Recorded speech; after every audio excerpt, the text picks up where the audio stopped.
só por falta de um, tô fazendo 2 vídeos. Noite, frio e garoa aqui em São Paulo. Tô indo pra psicanálise, né? Então, o que eu quero falar pra vocês é uma coisa que me toca bastante. É uma coisa que eu tenho estudado pra mim e eu acabo compartilhando, né? Acho que vocês já ouviram falar sobre a teoria do Deus da lacuna. E esse ponto é muito importante pra mim por causa de uma história sobre a Inquisição do século XVI e a história de Menóquio. Vocês já devem ter ouvido falar, quem não ouviu, é sobre o queijo e os vermes. Por que essas duas histórias estão pegando bastante pra mim? Eu tenho uma relação com Deus que é bastante ambígua e é bastante discutível. Eu discuto muito essa questão comigo mesmo. E na questão do crescimento, do entendimento, no último vídeo eu falei sobre você ter perspectivas. E não dá pra ter perspectiva se você não tem acesso. E para falar de acesso, um desses pontos que bate bastante forte é a questão do Menóquio. Porque ele foi acusado e foi julgado pela Inquisição só porque ele tinha uma visão de Deus através do queijo e dos vermes. E foi uma concepção que ele criou, observando os vermes e o queijo e como as coisas se desenvolviam. Ele criou uma concepção de Deus e uma concepção, uma percepção da interação dele com o mundo e com o mundo que Menóquio tinha acesso. O que mais importa nessa história, o que mais me chama a atenção é que essa história foi abafada. Menóquio foi acusado, foi julgado, condenado e essa história foi apagada. Ela só existe nos livros da Inquisição. E o que isso quer dizer? Que por mais que você seja um puta pensador e consiga tirar conclusões incríveis através dos seus meios, quando não há um ambiente propício para discussão, para debate, para troca de ideias, ela morre. Ela simplesmente morre. E o que isso tem de tão relevante então? Vamos pensar sobre a questão da criação de possibilidades. A gente falou no outro vídeo que nem dá para criar possibilidades se você não conhece algo novo, então você sempre vai desejar mais do mesmo. E desejar mais do mesmo é voltar para um canto de segurança, onde você se sente à vontade, se sente feliz, se sente seguro, se sente protegido. E para além disso, o nosso meio limita nosso acesso. Já era uma questão também. Agora, a questão é outra.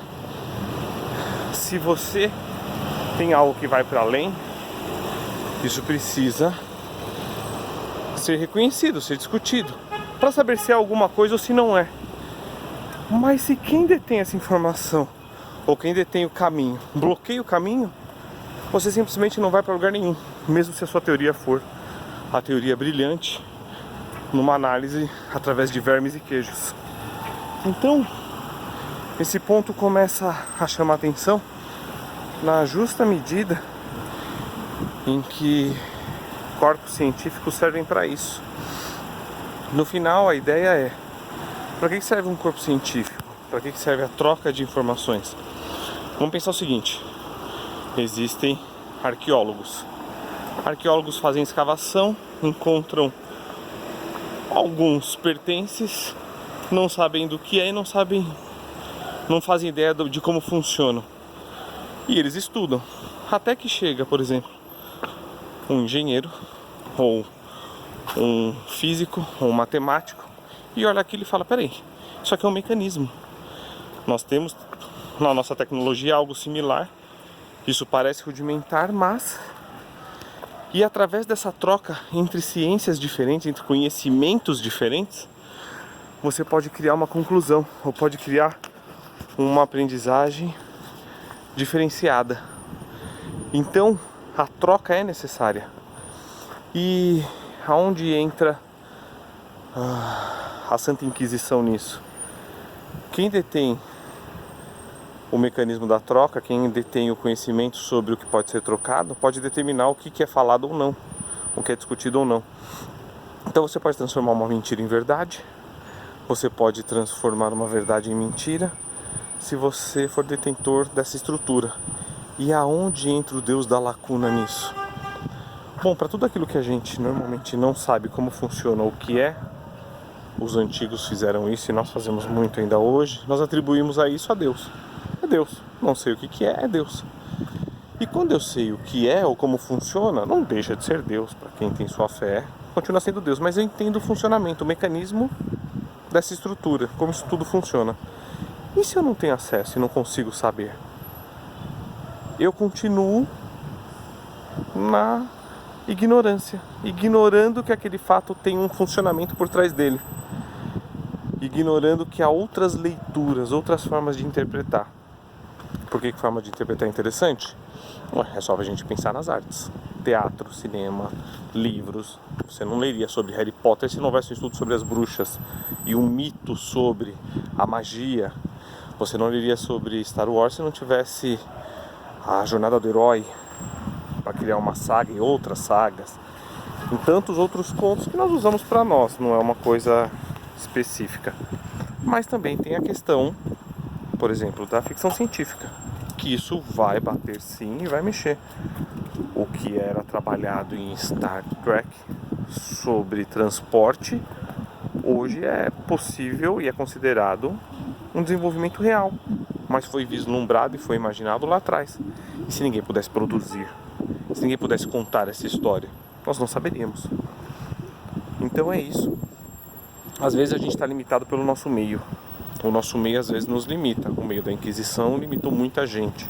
A história do Menóquio é uma delas. Que, por sinal, eu ouvi num podcast, eu ouvi no... Histórias de alguma coisa, depois eu conto pra vocês. Eu vou até mencionar porque é um podcast muito bom sobre Inquisição. Do grupo do SciCast, do Deviante. Mas é isso, o nosso meio influencia muito o que a gente sabe, o que a gente faz, os nossos acessos. Olha pro tanto de acesso que você tem, olha pro tanto de coisa que você conhece e você vai saber um pouco do seu meio e um pouco de você. Tá bom?